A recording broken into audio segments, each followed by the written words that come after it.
On April 27, 2024, 5 Iranian Revolutionary Guard speedboats surrounded the Marshall Islands flagged oil tanker Neovi in international waters near the Strait of Hormuz. For 90 minutes, global markets held their breath as the speedboats circled at high speed, close enough that their wake rocked the massive vessel. Then, as suddenly as they appeared, they withdrew.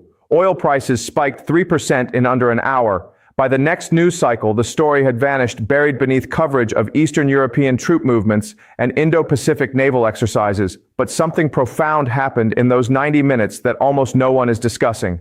21% of the world's petroleum passes through the Strait of Hormuz, a channel barely 21 miles wide at its narrowest point. Japan, South Korea, India, and China depend on this corridor for their economic survival. A single sustained disruption would send energy prices into territory that makes 2022's inflation crisis look manageable. Yet while Western media obsesses over Ukraine and Taiwan, Iran has quietly engineered a strategic trap that could unravel 80 years of American global dominance, and Washington walked right into it. I'm Professor Jiang Xueqin, and what I'm going to show you in the next several minutes isn't another hot take about Middle Eastern tensions. This is about the hidden architecture of power transition, the structural mechanics of how hegemony actually erodes in real time. The incident with the Neovi wasn't a provocation. It was a calibrated test of response thresholds in a larger game most analysts aren't even aware is being played. The consensus view treats these events as isolated crises. The reality is far more systematic and far more consequential than anyone watching cable news could possibly understand. If you follow mainstream coverage of the Strait of Hormuz, you've absorbed a remarkably consistent narrative. Iran is portrayed as a regional troublemaker, economically desperate, internationally isolated, and prone to theatrical provocations designed to extract concessions from the West. These periodic tensions, we're told, represent manageable crises within well-established deterrence frameworks that have kept the peace for decades. The State Department's standard formulation, repeated with minor variations across 3 administrations, captures this view perfectly. As a spokesman put it in February 2024, the United States Navy maintains a robust presence in the Persian Gulf to ensure freedom of navigation and the free flow of commerce. We have the capability and will to respond to any threats to international shipping. Think tanks like the Center for Strategic and International Studies frame these incidents as Iranian attempts to gain leverage in nuclear negotiations, transactional moves by a rational but constrained actor. This narrative rests on several pillars that seem self-evident to most observers. First, overwhelming American military superiority. The U.S. Fifth Fleet, headquartered in Bahrain, commands firepower that could theoretically neutralize Iranian naval capabilities within days. Second, alliance architecture. The presence of British, French, and occasionally other allied vessels reinforces the message of collective security. Third, economic rationality. Iran, this logic goes, cannot afford to actually close Hormuz because it would devastate its own oil exports and invite crushing retaliation. To be fair, this framework isn't entirely wrong. American carrier strike groups do represent unmatched conventional power. Allied coordination does exist. Iran does face severe economic constraints. These facts are real, but they're also increasingly irrelevant. The comfortable consensus narrative suffers from a fatal flaw. It treats symptoms while completely missing the structural transformation occurring beneath the surface. It assumes static power relationships in a moment of radical fluidity. It interprets events through frameworks built for a unipolar world that no longer exists. When analysts dismiss the Neovi incident as just another Iranian provocation, they're revealing not insight, but ignorance of what's actually being tested. This establishment view prevents us from seeing the strategic revolution actually unfolding, one where mid-tier powers have discovered asymmetric methods to impose costs that exceed great power willingness to pay. It keeps us focused on tactical incidents while ignoring the strategic pattern those incidents form. Most critically, it blinds us to how Iran's actions at Hormuz integrate into a larger coordinated challenge to American hegemony involving actors from Beijing to Moscow. But 3 data points almost never discussed together in Western analysis reveal something far more significant is happening. And once you see them in combination, the entire picture transforms. Asymmetric warfare isn't new, but Iran has spent 4 decades perfecting a naval variant that exploits specific vulnerabilities in American military doctrine with surgical precision. What looks like chaotic provocation to casual observers is actually the result of systematic strategic innovation, a carefully engineered response to overwhelming conventional superiority. Start with swarm tactics. Iran operates over 1,500 small fast attack craft through its Revolutionary Guard Corps Navy. These boats, many no larger than recreational vessels, can reach speeds exceeding 50 knots and carry anti-ship missiles, torpedoes, or mines. Individually, they're negligible threats, but deployed in coordinated swarms of dozens or hundreds, they create a targeting nightmare. American Aegis combat systems designed to track and engage supersonic missiles and aircraft at range struggle with the computational problem of prioritizing threats among massed erratic low-value targets operating in literal clutter. Then there's Iran's anti-ship missile arsenal. Over the past 2 decades, Tehran has deployed shore-based systems like the Khalij Fars and Hormuz II missiles specifically designed for the confined geography of the Strait. These aren't the crude Scud derivatives of the 1990s. They incorporate Chinese and Russian technologies, some with terminal guidance systems sophisticated enough to complicate interception. Iran has positioned these batteries in hardened sites along the Strait's northern coast, creating overlapping fields of fire across the entire transit corridor. Mine warfare represents the third pillar. Iran maintains one of the world's largest inventories of naval mines, including modern influence mines that can lie dormant on the seafloor and activate based on acoustic or magnetic signatures of specific vessel types. Mining the Strait wouldn't require closing it completely, just creating enough uncertainty that insurance becomes prohibitively expensive, and transit times multiply as ships wait for mine-sweeping operations. The fourth element is what intelligence analysts call distributed operations through proxies. The Houthi attacks on shipping in the Bab el-Mandeb Strait using Iranian-supplied drones and missiles aren't separate from Hormuz tensions. They're part of an integrated strategy. Iran has engineered the capability to threaten multiple maritime choke points, simultaneously forcing the U.S. to disperse defensive assets or accept gaps in coverage. Finally, there's the architecture of plausible deniability. Revolutionary Guard speedboats don't always fly Iranian flags. Mines don't carry serial numbers. Proxy forces operate with enough autonomy that direct attribution becomes murky. This creates legal and political complications that slow response cycles and fracture allied consensus. Here's the historical parallel that clarifies everything. Iran studied what worked against the U.S. in Vietnam, Somalia, and Iraq and engineered a maritime version. In each case, a technologically inferior force imposed costs through attrition, patience, and exploitation of political constraints on American use of force. The difference is that Hormuz offers geographic advantages Vietnam's jungles could only approximate.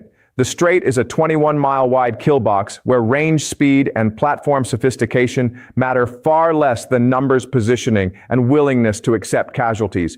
Pentagon war games consistently show outcomes most Americans would find shocking. In a 2023 simulation leaked to defense journals, Iranian forces sank a U.S. carrier and disabled multiple escort vessels in the opening hours of a hypothetical conflict. The carrier, that symbol of American power projection, becomes a liability in confined waters. Its very size makes it an unmissable target. Its air wing, optimized for deep strike missions, offers limited utility against distributed small craft and hardened coastal installations.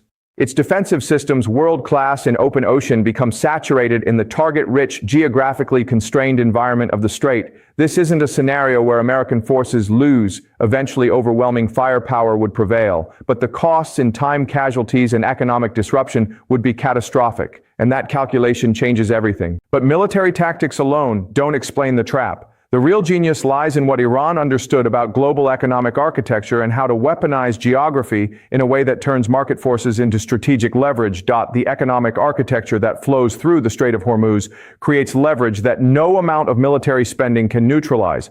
Understanding this architecture reveals why Iran doesn't need to win a naval war, it just needs to credibly threaten disruption. Let's quantify the dependency. Japan imports roughly 90% of its crude oil, with approximately 75% transiting Hormuz. South Korea's figures are similar. Over 80% of its energy imports pass through this channel. India relies on Hormuz for nearly 60% of its oil supplies. China, despite diversifying sources, still routes about 40% of its crude imports through the strait. Add the Gulf states' own exports, Saudi Arabia, UAE, Kuwait, Iraq, and you're looking at approximately 21 million barrels per day flowing through a passage so narrow you can see both coasts simultaneously from a tanker's bridge. The insurance mathematics alone create strategic leverage. Maritime insurance operates on risk premiums calculated by Lloyd's of London and other underwriters based on probabilistic threat assessments.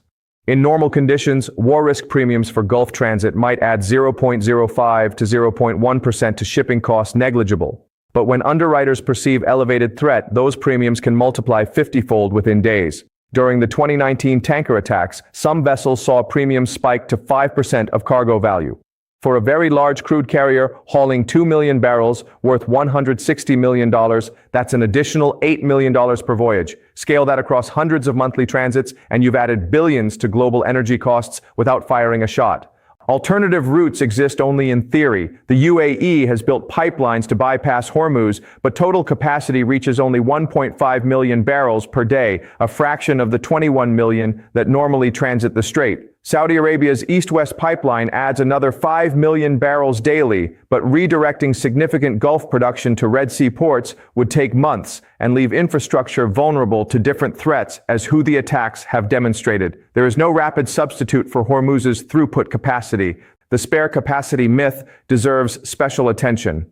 Industry analysts often cite global spare production capacity of 3 to 5 million barrels per day, mostly in Saudi Arabia, as a cushion against disruption. But this misunderstands the problem. Spare capacity addresses production shortfalls, not transportation bottlenecks. If Hormuz is genuinely threatened, Saudi spare capacity is trapped behind the same choke point as current production. It's like having a spare tire in your trunk when the entire road is blocked. Here's the calculation that changes everything. Iran doesn't need to close Hormuz merely threatening credible disruption, achieves strategic objectives. Each incident raises insurance costs, lengthens shipping times as vessels wait for safer transit windows, and forces importing nations to maintain larger, more expensive strategic reserves. This imposes continuous economic costs on adversaries without requiring Iran to sustain military operations or invite massive retaliation. This inverts traditional power dynamics in a profound way. The United States must defend predictability and stability, a defensive reactive posture requiring constant presence, vigilance, and restraint. Iran can choose the timing, location, and intensity of disruption's offensive initiative that forces America to respond to Tehran's timeline rather than Washington's strategy. The shadow war on tankers between 2019 and 2023 illustrates this dynamic perfectly. In June 2019, the Front Altair and Kokuka Courageous were damaged by limpet mines, sophisticated devices attached below the waterline. In May 2020, mysterious fires broke out on multiple vessels. In 2021 and 2022, several ships reported GPS spoofing and communications jamming in Gulf waters. In August 2023, Iran seized the Advantage Suite in retaliation for it claimed U.S. sanctions violations. Each incident was calibrated, damaging enough to signal capability, restrained enough to avoid triggering full-scale conflict. Each tested response thresholds and refined Iran's understanding of what level of disruption the U.S. and its allies would tolerate. Insurance underwriters know something they're not broadcasting. The risk models have fundamentally changed since 2019, but this hasn't reached public consciousness. Internal assessments now price in persistent low-level disruption as baseline rather than anomaly. The new normal already assumes periodic Iranian interference. The market has quietly conceded the point that official statements still deny. The economic leverage is real, quantifiable, and growing. But this economic leverage becomes a geopolitical trap when combined with the third element. Most analysts ignore timing. Iran's asymmetric capabilities and economic leverage have existed for years. What's changed is the geopolitical context, a convergence of factors that transforms tactical advantages into a strategic trap that didn't exist even 5 years ago. Start with Russia-Iran strategic coordination post-Ukraine sanctions. Western sanctions pushed Moscow into deeper partnership with Tehran out of necessity. Russia now provides Iran with advanced military technologies, previously withheld satellite intelligence on ship movements, electronic warfare systems, and potentially more sophisticated air defense integration.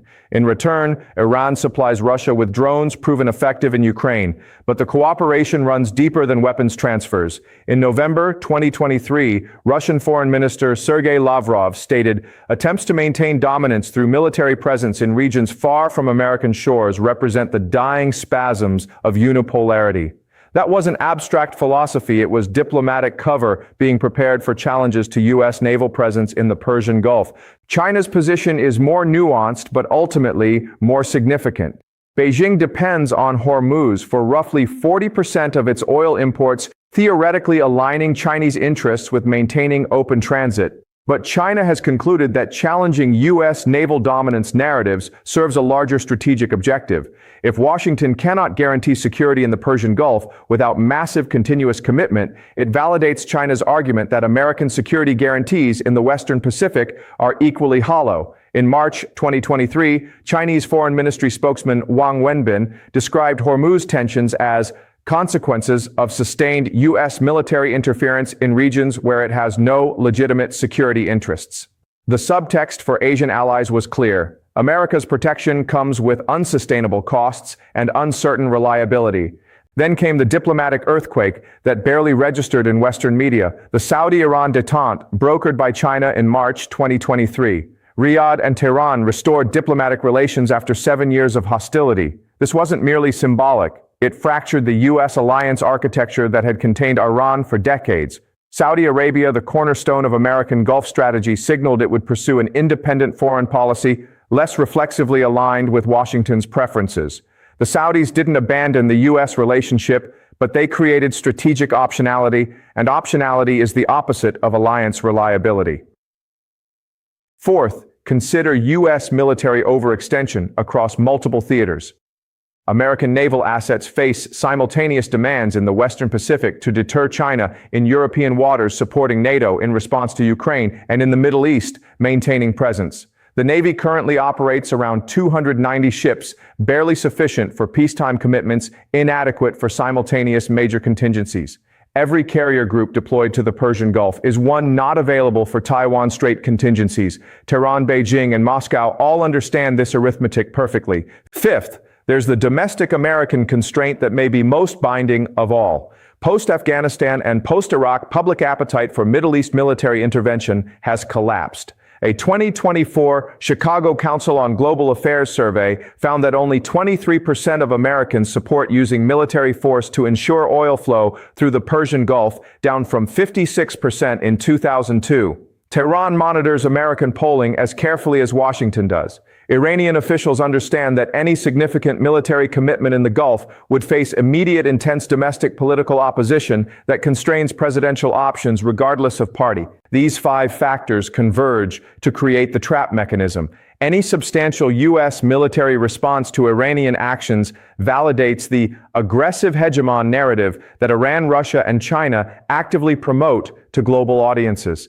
It confirms that Washington relies on military force because it can no longer achieve objectives through diplomacy or economic attraction. But inaction or purely symbolic responses demonstrate inability to protect claimed interests, eroding the credibility that underpins alliance structures globally. China and Russia have explicitly positioned Hormuz tensions as U.S.-manufactured crises. As Russian Deputy Foreign Minister Sergei Ryabkov put it in February 2024, if America withdrew its unnecessary military presence from the Persian Gulf, these so-called freedom of navigation issues would resolve themselves through regional dialogue. The framing is deliberate. America is the problem, not the solution.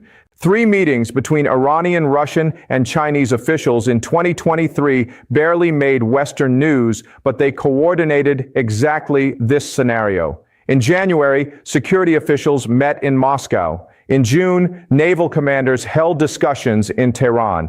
In September, deputy foreign ministers convened in Beijing. Western intelligence monitored these meetings, but their significance was downplayed in public assessments as routine diplomatic engagement. Yet the subsequent pattern of Iranian maritime actions, Russian diplomatic statements, and Chinese economic positioning suggests a coordinated approach to testing American responses under conditions of maximum constraint. The domestic constraint deserves emphasis because it's the most difficult for the U.S. to address.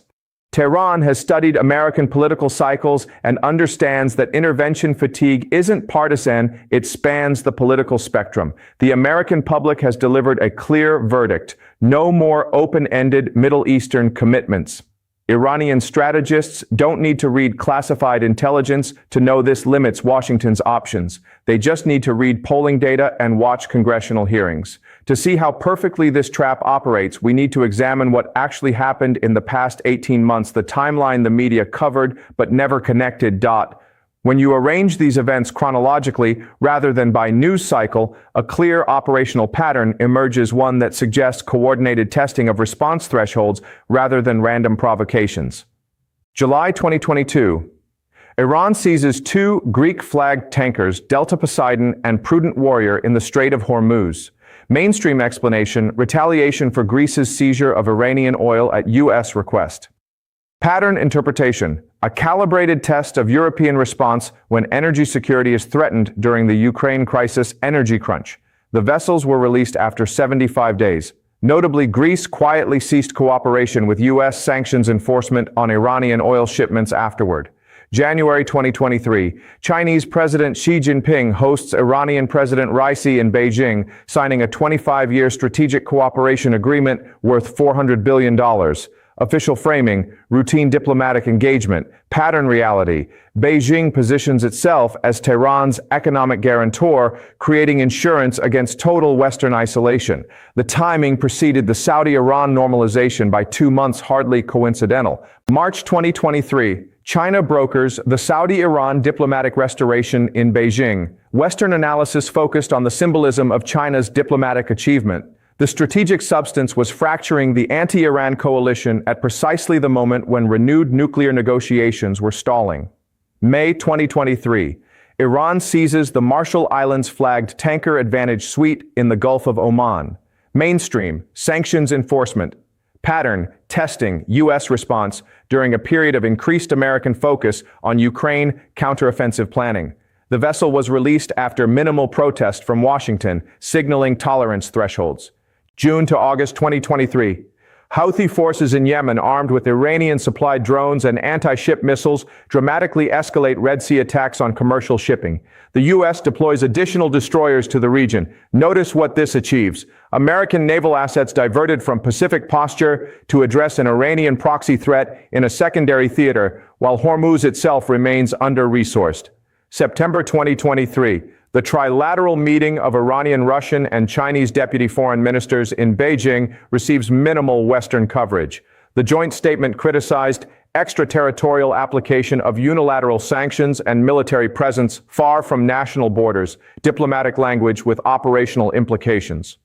November 2023, Russia conducts its first joint naval exercises with Iran in the Gulf of Oman since the Ukraine war began.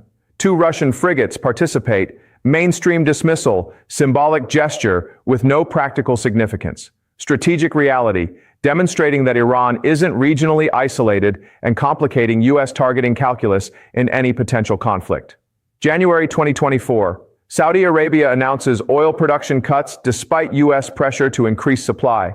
Riyadh's calculus has shifted. Maintaining price stability and regional relationships now outweighs reflexive coordination with Washington's preferences. February 2024, Lloyd's of London quietly revises risk premiums for Persian Gulf shipping, raising baseline rates by 40% compared to 2022 levels. This data point was buried in insurance industry publications. Major shipping companies Maersk, MSC, CMA, CGM begin routing more vessels around Africa's Cape of Good Hope despite the additional 10 to 14 days transit time. The market was pricing in persistent risk that official statements denied. April 2024, the Niovi incident: 5 IRGC speedboats surround the tanker for 90 minutes. The U.S. Fifth Fleet monitors but doesn't intervene. Iranian state media broadcasts footage. The message to regional observers: American presence doesn't guarantee protection. For each event, Western media provided a discrete explanation focused on immediate circumstances, but connect them sequentially and you see methodical probing. Test European resolve during energy crisis, secure great power backing, fracture opposing alliance, test U.S. response thresholds at various escalation levels, divert American assets through proxy action, demonstrate international support, prove that Gulf Arab states won't automatically align with Washington, force market recognition of new risk reality, and finally demonstrate that U.S. presence doesn't ensure security. This pattern reveals not chaos, but a methodical strategy, which brings us to the real question: what is Iran actually trying to achieve, and is it working? Iran hasn't just created a regional problem, it's exposed a systemic vulnerability in Pax Americana that reverberates far beyond the Persian Gulf. To understand why this matters at a civilizational scale, we need to examine how American global order has actually functioned for 8 decades. The American-led international system rests on 4 interconnected pillars. First, credible military dominance, the demonstrated capability and will to project overwhelming force anywhere, anytime. Second, alliance cohesion, a network of partners who align their security policies with Washington's preferences because they trust American commitment and capability. Third, economic centrality, dollar dominance control of financial infrastructure, and the ability to grant or deny market access. Fourth, narrative control, the power to define what constitutes legitimate international behavior versus unacceptable aggression.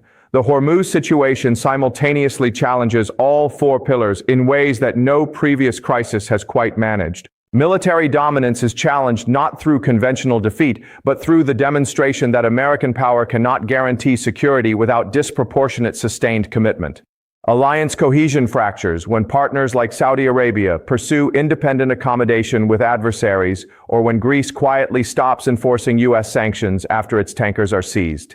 Economic centrality erodes as China brokers major regional diplomatic agreements and provides financial alternatives to Western systems. Narrative control slips when Russia and China successfully frame U.S. naval presence as the source of instability rather than its solution. This isn't about Iran winning in any conventional sense. Tehran's economy remains smaller than Turkey's. Its military couldn't defeat American forces in sustained conflict. But that's precisely the point Iran is demonstrating. You don't need to win, you just need to impose costs that exceed the opponent's willingness to pay. And in doing so, you undermine the deterrence architecture that makes hegemony possible. Consider the ripple effects. If Iran can credibly threaten vital interests in the Persian Gulf while constraining American response options, what signal does that send to China regarding the Taiwan Strait? Beijing observes that a mid-tier power can exploit geographic advantages, allied hesitation, domestic political constraints, and coordinated great power support to create no-win scenarios for Washington. Russia draws similar conclusions about Baltic Sea access or Black Sea control. The trap isn't military, it's reputational and structural. Iran has engineered a scenario where America's options are: first, massive military commitment with uncertain outcomes and certain economic chaos; second, accept reduced influence and the erosion of security guarantees; or third, negotiate from a weakened position, validating the effectiveness of resistance strategies. Each option accelerates the multipolar transition.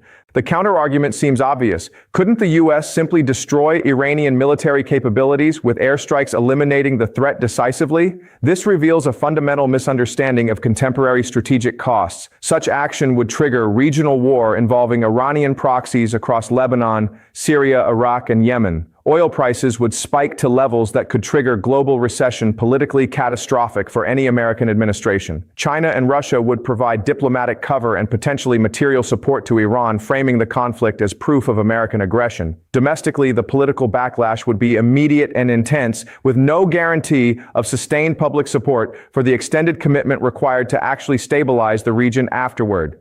Most critically, military action would prove Iran's central point: that America can only maintain order through continuous application of force, which is economically unsustainable and politically fragile. The demonstration of limits is sometimes more powerful than the demonstration of strength. What we're witnessing isn't a crisis that will resolve, it's a structural transition in how global order operates. The question isn't whether Pax Americana continues unchanged. It's what form the emerging system takes, how quickly the transition occurs, and whether it proceeds through managed adjustment or chaotic rupture. Understanding this architecture allows us to predict what happens next and to identify the signals that will tell us which path we're on. The framework I've laid out generates specific falsifiable predictions. Here's exactly what to watch and where to find the data that reveals which direction we're heading. Short-term indicators, next 3 to 6 months. Watch Iranian negotiation positions in nuclear talks. If Tehran hardens demands or introduces new preconditions despite Western pressure, it confirms they assess their leverage as increasing rather than decreasing. Conversely, if Iran shows unexpected flexibility, it suggests they've miscalculated and are seeking off-ramps. Monitor Chinese naval activity near Hormuz. An increase in planned presence in the Gulf of Oman or Arabian Sea, even for anti-piracy or exercises, signals Beijing's commitment to backing Iran's strategic position. The Pentagon publishes monthly fleet tracking data. Watch for Chinese destroyers or intelligence-gathering vessels in the region. Track insurance premium trends for Persian Gulf shipping. Lloyd's of London publishes quarterly risk assessments. If premiums continue rising despite absence of major incidents, it means underwriters are pricing in systemic rather than episodic risk, the market conceding what diplomats won't admit.